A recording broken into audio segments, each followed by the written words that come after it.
제가 신학교를 다니던 시절에 어느 예배 인도자 학교에 세미나에 간 적이 있었는데요.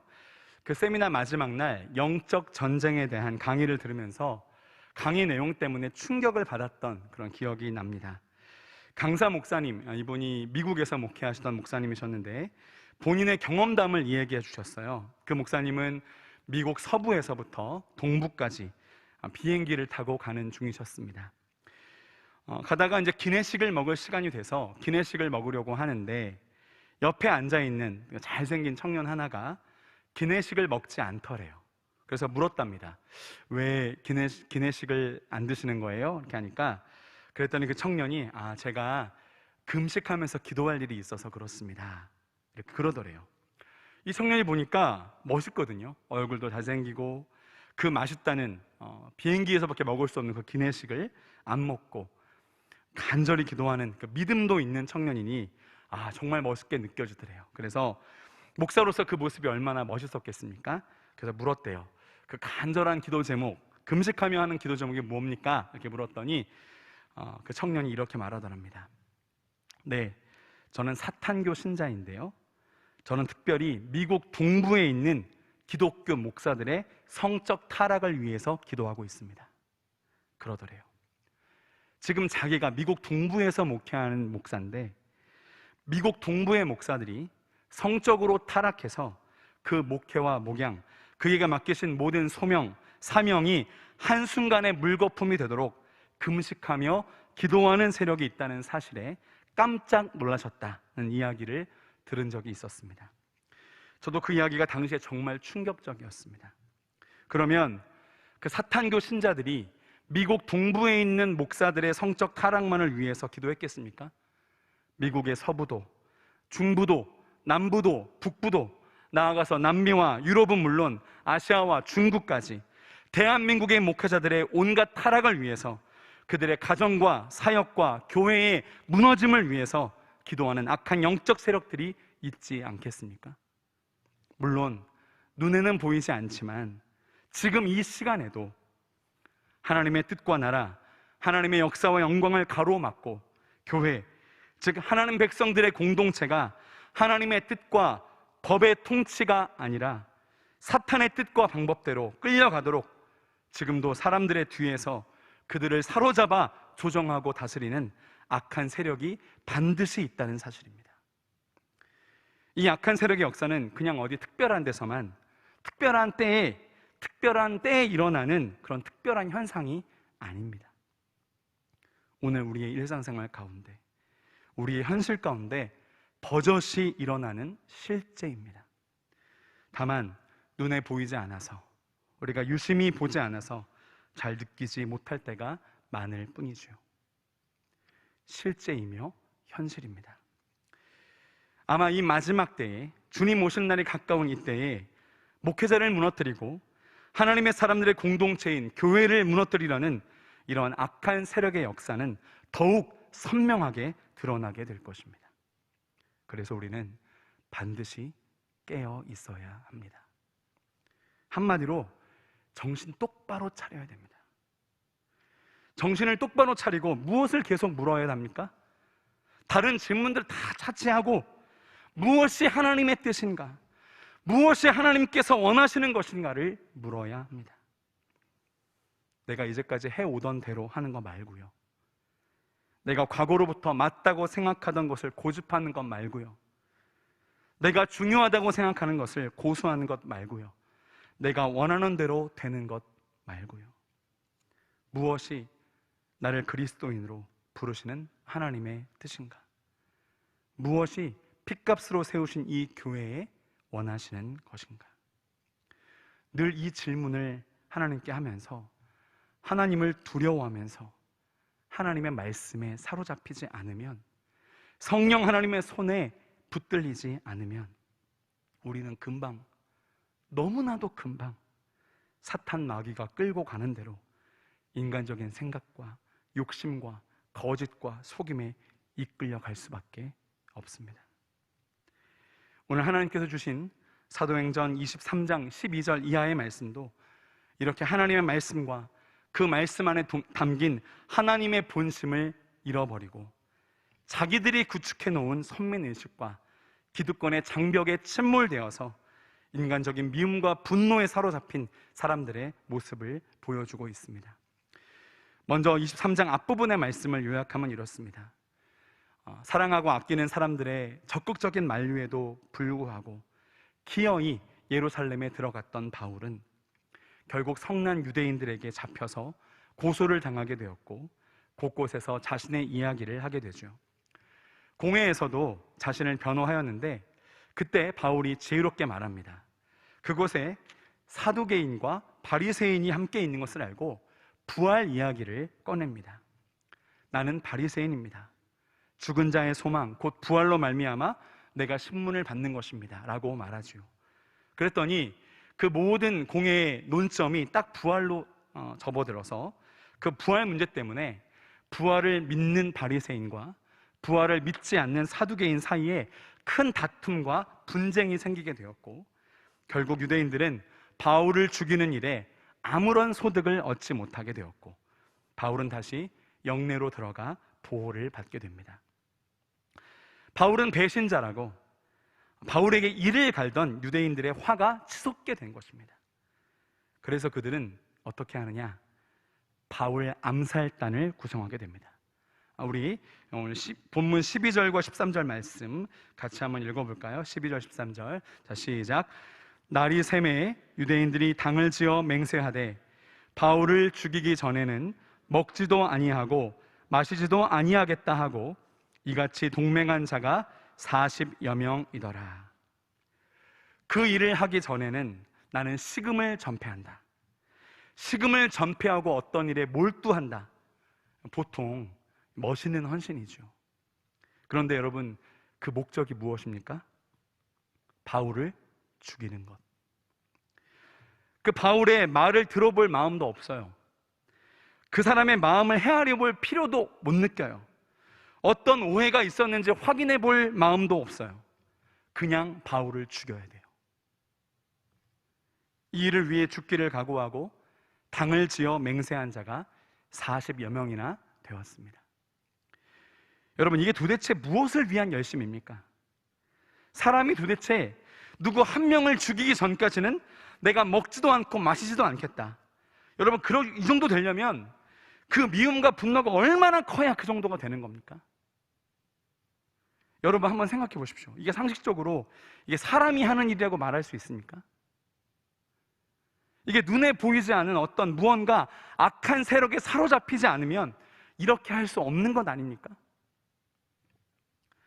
말씀을 시작하면서 이야기를 드렸죠. 미국 동부의 목회자들의 성적 타락을 위하여 금식하며 기도하는 그 청년, 여러분, 그게 지금 그 청년의 생각과 상식으로 그렇게 하는 것입니까?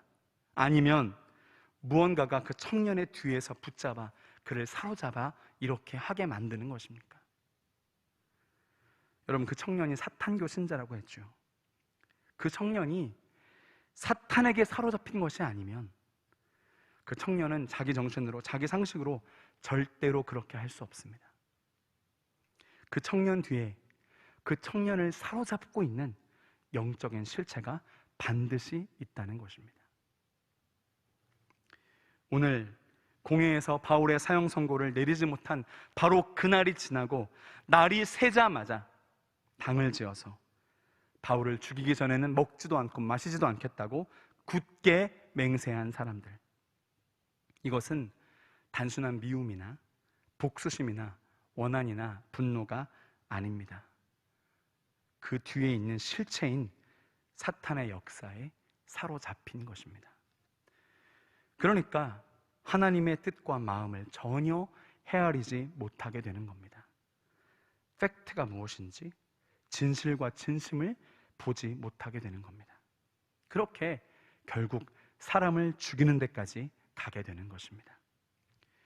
그리고 그 일들을 뒤에서 용인하고 방조한 대제사장들과 장로들, 그 기득권 세력들은 어떠했습니까? 함께 작전을 짰습니다. 대제사장들과 장로들이 바울을 조금 더 자세하게 조사해야 되니까 바울을 공회로 불러달라고 요청하면 바울이 영내에서부터 우리에게 걸어오는 길에 잡아 죽일게요. 15절에 보니까 이러한 표현을 씁니다. 15절 말씀 눈으로 한번 읽어주십시오.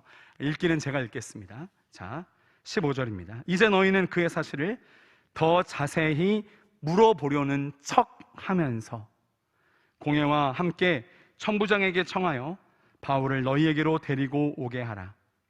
우리는 그가 가까이 오기 전에 죽이기로 준비하였노라 하더라.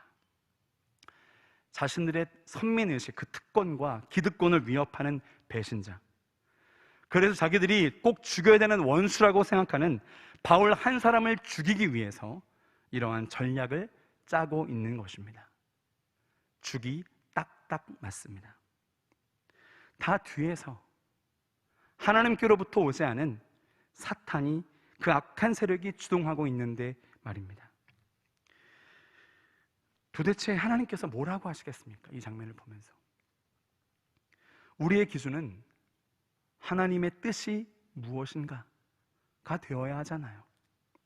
하나님께서 기뻐하시는 것이 무엇인가, 그것이 우리의 기준이잖아요. 로마서 12장 2절에 이렇게 말씀하십니다. 너희는 이 세대를 본받지 말고 오직 마음을 새롭게 함으로 변화를 받아 하나님의 선하시고 기뻐하시고 온전하신 뜻이 무엇인지 분별하도록 하라. 이게 뭐라고 하셨죠? 이는 너희가 드릴 영적 예배니라. 우리는 이미 알고 있지만 여기 바울을 죽이기 전에는 먹지도 않고 마시지도 않겠다고 했던 이 맹세한 이 사람들, 여러분 어떻게 되었습니까? 바울이 이들 손에 잡혔습니까? 안 잡혔습니까? 잡히지 않았죠. 이 사람들 바울을 죽였습니까? 못 죽였습니까? 못 죽였죠. 그러면 정말 굶어 죽었을까요? 아니면 그 맹세 무효로 하고 먹고 살았을까요? 성경은 기록하고 있지 않습니다. 그게 무슨 말씀입니까? 그렇게 자기의 기득권과 자기 선민의식, 그 특권, 그 욕심에, 그로 인해 분노와 미움에 사로잡혀 하나님의 뜻과 마음과는 전혀 관계없이 헛된 맹세를 했던 그 사람들, 관심 없다. 이 헛된 열심과 헛된 맹세는 성경에서 경시와 멸시를 받고 있음을 우리는 발견하게 됩니다. 그 사람들 관심 없다. 저는 반대로 이 일을 이루기 전에는 먹지도 않고 마시지도 않겠습니다 라는 이 열심, 이 식음을 전폐한 이 열심에 아주 아름답고 멋있는 케이스를 알고 있습니다. 제가 우리 교회 오기 전에 몇 년 전에 서울의 홍익교회라는 곳에서 사역을 하였었는데요, 홍익교회는 서울에서도 가장 어려운 지역에 위치하고 있는 교회입니다. 경제적으로 또 가정적으로 어려운 분들이 상당히 많습니다. 거기 가보면 여기가 정말 이 대도시 서울이 맞나 싶을 정도로 참 어려운 지역입니다. 그 교회의 원로 목사님의 사모님 이야기인데요, 담임 목사님으로 이제 홍익교회에 부임하셔서 목회 초기에 주중에 너무 많은 분들이 교회로 찾아오시는 거예요. 이유가 몸이 아프다고요. 그런데 병원에 갈 형편이 못 되는 거죠. 목사님, 기도 좀 해주십시오. 그래서 성도들이 오시면 목사님이 간절히 기도해 주시곤 하셨습니다. 그런데 성도들이 교회에 너무 많이 오니까, 너무 많이 찾아와서 기도 부탁을 하시니까 이 목사님이 너무 힘이 드신 거죠. 여력이 없으신 거죠. 그래서 옆에 계시던 사모님이 기도를 같이 해주셨습니다. 어느 날 목사님이 잠깐 밖에 나가셨는데 또 어떤 분이 저 찾아와서 아프다고 하신 거죠. 기도 부탁을 하신 거죠. 그런데 이 사모님이 그렇게 간절히 기도를 해도 나아지지가 않았대요. 몇 번을 기도해도. 결국 그분이 그냥 계속 아파하면서 집으로 돌아가신 겁니다. 그 돌아가시는 그 성도님의 뒷모습을 보면서 사모님의 마음이 너무 찢어질 듯 아프셨대요. 그래서 성경에서 분명하게 보이고 있는 그 신유의 은사를 내게 주십시오. 기도하면 병이 나는 역사가 있었는데 그 신유의 은사를 내게 주십시오. 제가 기도하면 불쌍한 우리 성도들, 병원에도 돈 없어 가지 못하는 우리 어린 양들 병이 좀 낫게 해주십시오. 하나님, 제가 정말 그들을 보면서 불쌍해서 마음이 아파서 못 살겠습니다. 속이 상해서 못 살겠습니다. 내게 신유 은사를 부어주십시오. 그 치료하는 성령의 능력을 내게 부어주십시오. 하나님, 그 은사를 주시기까지 내가 먹지 않겠습니다. 그러면서 40일 동안 금식 기도를 작정하고 기도하신 거예요. 정말 40일 동안 아무것도 먹지 않고 간절히 하나님께 기도하셨습니다. 하나님께서 신유 은사를 주셨을까요? 안 주셨을까요? 주셨습니다. 그런데 조금 강하게 주셨습니다. 그때부터 사모님이 기도만 하면 신기하게도 병이 낫기 시작합니다. 그래서 사모님의 이 신유 은사를 통해서, 사모님을 통해서 일하시는 성령 하나님의 그 치유를 통해서 많은 사람들이 교회에 와서 하나님을 만나게 됩니다. 그리고 자기 인생을 하나님께 드리게 됩니다. 얼마나 많은 사람들이 이러한 역사를 경험했는지 그러한 간증을 제가 원로 목사님 사모님에게 들은 적이 있습니다. 여러분, 하나님 말씀에 붙잡히면 이렇게 되는 겁니다. 하나님의 마음에 사로잡히면 이렇게 사람을 살려내는 겁니다. 성령의 능력을 믿고 따라가면 이러한 아름다운 하나님 나라 역사를 경험하게 되는 겁니다. 오늘 우리 다시 이 말씀 앞에서 다시 한번 결단하면 좋겠습니까? 이 땅의 원리와 가치관과 미움, 나의 욕심과 생각과 판단, 즉 사탄의 역사에 사로잡혀 살아갈 것인가? 그래서 결국 내가 바울을 죽이기 전에는 아무것도 먹지 않겠다 하면서 결국 사람을 죽이고 공동체를 파괴하는 길로 따라갈 것이냐? 아니면 오직 하나님의 말씀과 법과 뜻에, 거룩하고 진실하신 하나님의 마음에, 성령 하나님의 사랑과 열심에 사로잡혀 살아갈 것인가? 그래서 사람을 살려내고 치유하며 하나님을 기쁘시게 하며 공동체와 교회를 세워가는 길로 인도를 받을 것이냐? 오늘 우리 안에 내가 누구의 통치, 누구 안에 사로잡힐 것인지 이 결단이 다시 새롭게 세워주시는 놀라운 은혜가 있기를 주의 이름으로 축복합니다. 그런데 이러한 무시무시한 죽음의 위협 가운데 바울이 어떻게 안전하게 보호를 받는지 이제 우리가 볼 수 있습니다. 한번 보시겠습니다.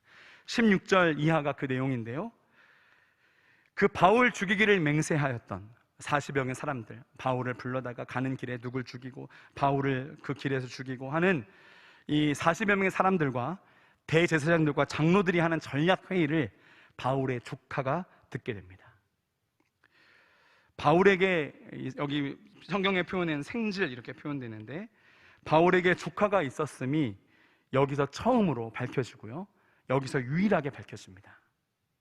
바울의 조카가 이 사실, 바울을 죽이려고 한다는 이 사실을 누구한테 들었고 어떻게 이 사실을 알게 되었는지 구체적으로 등장하지는 않습니다. 잘 모릅니다. 여하튼 바울의 조카가 이 이야기를 바울에게 했고, 바울이 한 백부장에게 전해서 그 이야기가 그 위에 있는 책임자인 천부장의 귀에까지 들어가게 됩니다.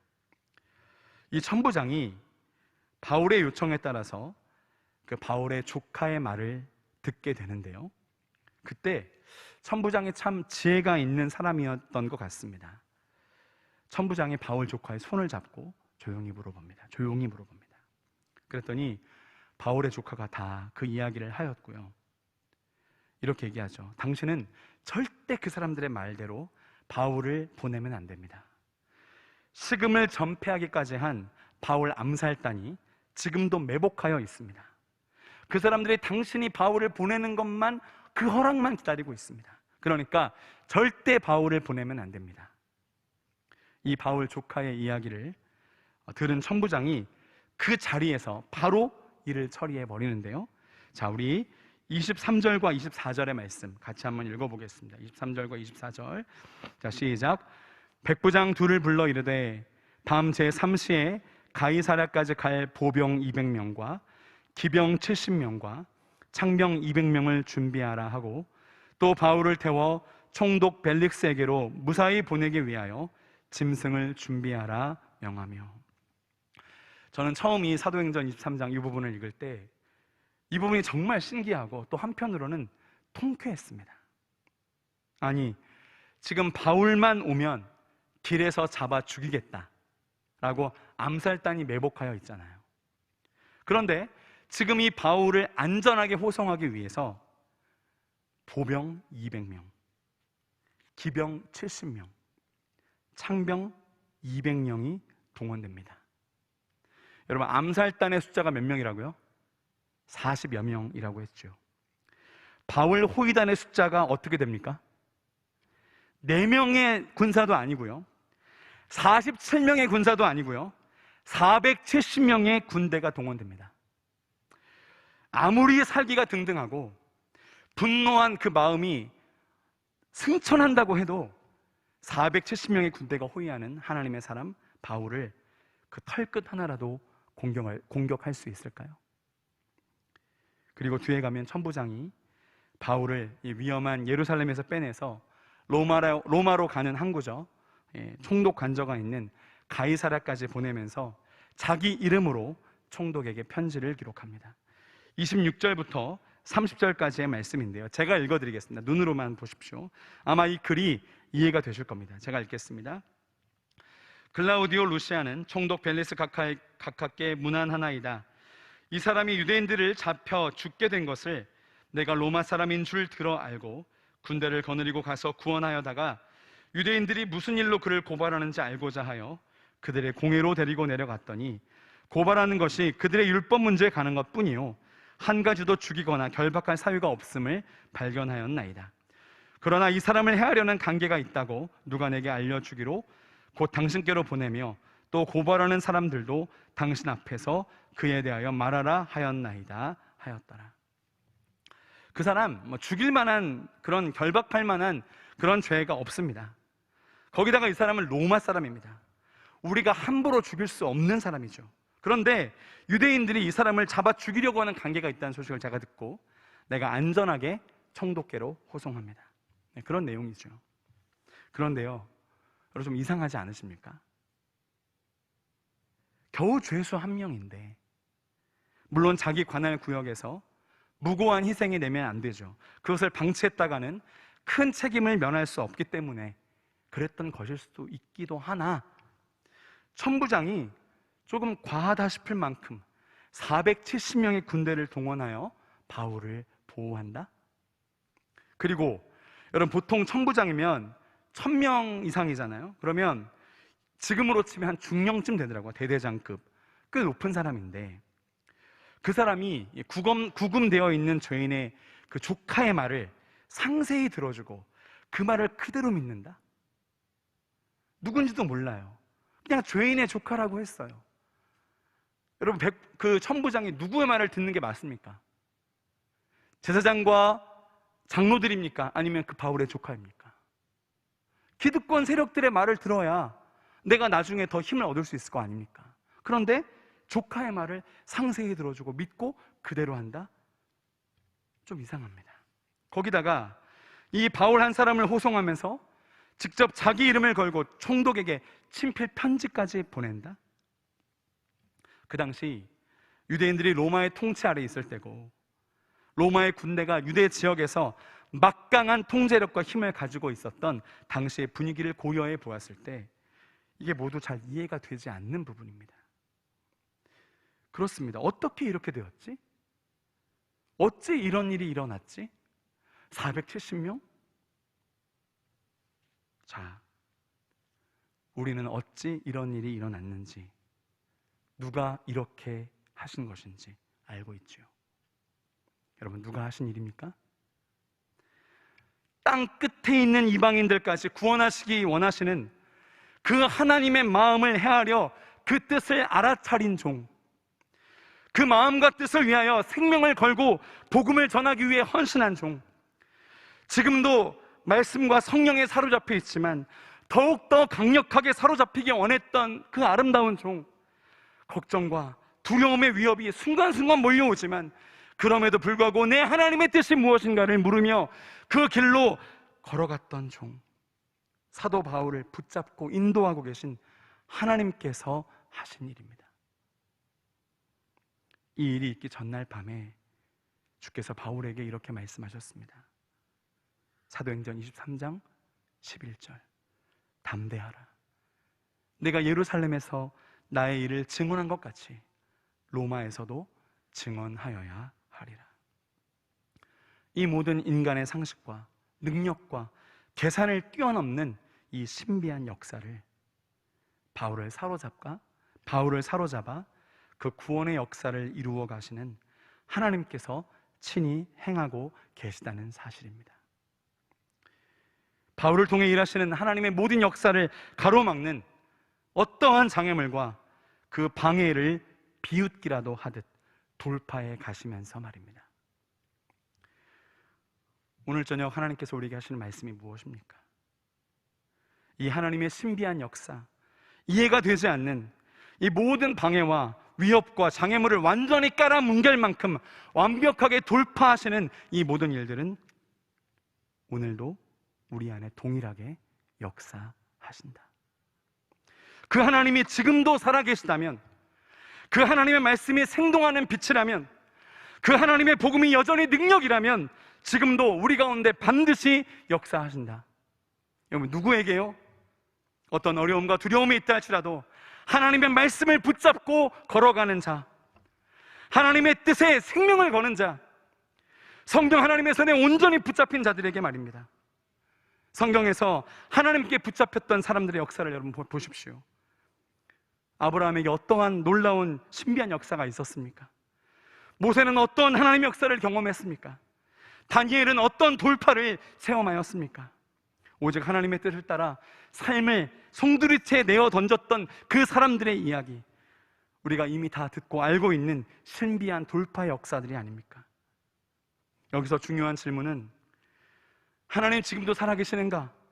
복음에 지금도 능력이 있는가? 어려운 상황을 돌파하는 방법이 무엇인가가 아니라 나는 이 하나님의 역사를 신뢰하고 있는가? 나는 복음의 능력을 의지하고 있는가? 나는 하나님의 거룩하심, 그 진실하심을 의지하고 있는가입니다. 요한복음 2장, 여러분 가나의 혼인잔치 이야기를 보십시오. 요한복음 2장 9절에 뭐라고 하십니까? 물 떠온 하인들은 알더라. 하나님의 구원하시는 역사에, 하나님의 치유하시는 능력에, 하나님의 회복시키시는 소망에 문제가 있는 것이 아닙니다. 우리가 정말로 이 구원의 역사에 헌신하고 있는가? 우리가 정말로 이 치유하신 능력에 우리의 모든 치부를 드러내고 있는가? 우리가 정말로 이 회복의 소망을 신뢰하며 의지하고 있는가? 여러분, 나와 교회를 넘어뜨리고 시험에 들게 하기 위해 죽자고 덤벼드는 이 40여 명의 암살단, 걱정하지 마십시오. 그들과 함께 전략을 세우는 대제사장과 장로들 그룹 때문에 두려워하지 마십시오. 내가 하나님의 편에 서 있다면, 내가 하나님의 손에 붙들려 있다면, 성령 하나님께 온전히 사로잡혀 있다면, 하나님의 뜻을 분별하고 어떠한 이유가 있다 할지라도 그 뜻대로 순종할 마음이 있다면 하나님께서는 470명의 군대를 동원하실 것입니다. 이방인 청부장이라도 사용하실 것입니다. 하나님께서 우리가 이해할 수 없는 놀라운 방법으로 친히 일하실 것입니다. 모든 어려움과 위협을 돌파하게 하실 것입니다. 이 마지막 때에 하나님 나라의 백성으로 하나님의 뜻과 정의와 공의를 따라 이 땅을 살아내는 삶이 결코 쉽지 않을 테지요. 하지만 홍해를 가르시는, 그 바다를 갈라 마른 땅을 걷게 하시는, 굶주린 사자굴에 들어가도 어느 것 하나 상하지 않게 보호하시는, 물로 포도주를 만드시는 하나님의 놀라운 능력을 일상의 삶에서 신뢰하며 의지하며 끝까지 하나님의 뜻을 붙잡고 성령의 인도를 따라 살아가시는 주의 백성들 되시기를 마음 다해 축복합니다. 아멘. 31절부터 마지막 35절까지는 바울이 그렇게 엄청난 군대 호송을 받아 안디바드리를 거쳐 로마로 가는 출발지인 가이사랴까지 안전하게 도착한 역사를 기록하고 있습니다. 여러분, 여기 가이사랴까지 갔다는 것은 무엇을 뜻하는 것입니까? 너는 이방에 나의 복음을 전하기 위하여 택한 나의 그릇이라. 담대하라. 내가 예루살렘에서 나의 일을 증언한 것 같이 로마에서도 증언하여야 하리라 하신 바울의 주권자, 하나님의 약속이 하나님의 놀라운 능력으로 정확하게 성취되고 있다는 증거입니다. 주의 손에 사로잡힌 주의 종 바울의 헌신과 이 종을 통해서 온 천지 만물, 온 천지의 만백성을 주관하심으로 일하고 계신 하나님의 역사, 바울의 헌신과 하나님의 놀라운 역사, 이 두 박자가 맞아서 이루어내는 아름다운 역사가 바로 사도행전의 역사입니다. 이 성경의 기록 이후 2000년이 지난 오늘도 나의 왕, 우리의 주인, 우리 광주제일 공동체의 주권자이신 하나님의 약속은 하나님의 능력을 따라, 복음의 소망을 따라 우리 가운데 정확하게 성취될 것입니다. 기도하겠습니다. 우리 먼저 말씀을 붙잡고 기도하기를 원하는데요, 여러분, 자기 안에 있는 분노와 미움에 사로잡혀서 진실을 보지 못하고, 그래서 하나님의 마음을 헤아리지 못하고 사탄이 인도하는 대로 행하고 있는 그 사람들에게 성경은 전혀 관심이 없습니다. 성경의 관심은 너는 오늘 누구의 손에 붙잡혀 살고 있느냐. 여러분, 오늘 누구의 손에 붙잡혀 계십니까? 사탄의 손입니까? 성령 하나님의 손입니까? 여러분, 누구의 통치를 받고 계십니까? 이 땅의 원리와 욕심과 분노입니까? 아니면 하나님의 말씀과 마음과 뜻입니다. 오늘 누구의 인도를 받고 있습니까? 내 감정과 판단이 이끄는 대로입니까? 아니면 내 영혼의 목자 되시는 성령 하나님께서 이끄시는 대로입니까? 하나님 아버지, 여기 서 있는 하나님 백성인 내가 오직 성령 하나님께 사로잡히게 하여 주시고 하나님의 말씀과 성령의 인도하신 대로 선택하고 결정하고 살아갈 수 있도록 주님, 나의 생각과 말과 행동을 통치하여 주시옵소서. 붙잡아 사로잡아 주시옵소서. 우리 시간 한번 주 앞에 간절한 마음으로 기도하며 나아갑니다. 기도하겠습니다. 하나님 아버지, 우리가 예루살렘으로 가는 길인지 아니면 예루살렘 안에 있는지, 예루살렘에서 가이사랴로 가는 길인지 가이사랴에서 로마로 가는 길인지 어디에 있든 상관없습니다. 하나님이 우리의 인도자가 되시고 하나님의 우리의 왕이 되시고 하나님의 우리의 주권자가 되심을 믿기 때문입니다. 눈에 보이는 현실은 어려움과 두려움일지라도, 혹 절망처럼 보일지라도 하나님의 능력, 이 복음의 능력은 우리 안에 역사하는 것을 믿습니다.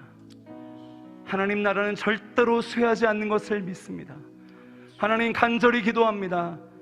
우리 광주제일 공동체 가운데 하나님의 아버지의 이름이 거룩하게 되게 하시고 아버지의 나라가 오게 하시고 아버지의 뜻이 하늘에서와 같이 이 땅에서도 이루어지게 하여 주옵소서.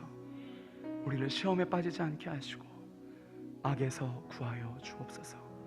나라와 권능과 영광이 영원히 아버지의 것입니다. 하나님, 우리를 성령으로 말씀으로 사로잡아 주셔서 하나님의 능력으로 이 모든 어려움들을 돌파하고 이 광주 땅 가운데 진정한 어머니 교회로 이 땅에 하나님 나라의 현신과 실존을 보여주는 하나님 나라의 공동체로 세워지도록 주여 우리의 걸음을 인도하여 주옵소서.